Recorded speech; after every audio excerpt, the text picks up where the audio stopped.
Hello guys. এখন দেখিছে এখন বাঁহৰ দি বনাইছো দোকানত আহাচোন দেখা দিহি দেউতাই কেনেকৈ বনাইছিলে এখন মই আপোনাৰ 2011তে বনাইছিলোঁ না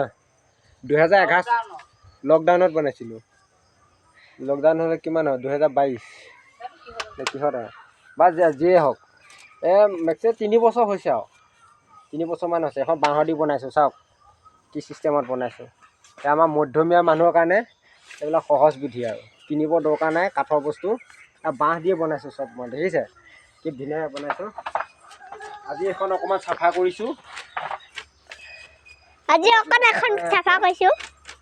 চাওক কি ধুনীয়াকৈ বনাইছোঁ অলপ এইপিনে ঘূৰাই দিয়া এখন চাওক এইটো এটা খুপলি দুটা দুটা খুপলি চাওক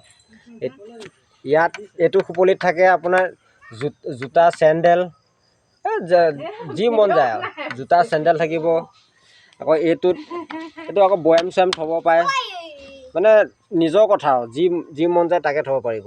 মানে কেপাচিটি এইটোত বস্তু থোৱা বাঁহৰ দি বনাইছোঁ চাওক আৰু এইটো চাওকচোন জইনটো কেনেকৈ দিছে চাই ইডালৰ পৰা সিডাল এনেকৈ সোমাই পেলাই এইটো মাজত খলি আছে ইয়াত এইকেইটা খলি দেখিছে এইকেইটা খলি এইকেইটা মাজত সোমাই দিছে চাওক চাওক দেখিছে কি ধুনীয়াকৈ বনাইছোঁ এখন এয়া আমাৰ মধ্যমৰ মানুহৰ কাৰণে ধুনীয়া দুখীয়া শ্ৰেণীৰ মানুহৰ কাৰণে আৰু এখন কাঠৰ হেৰি কিনিব গ'লেও কিমান টকা যাব সেইকাৰণে নিজে ঘৰতে বনাই লৈছোঁ ধুনীয়া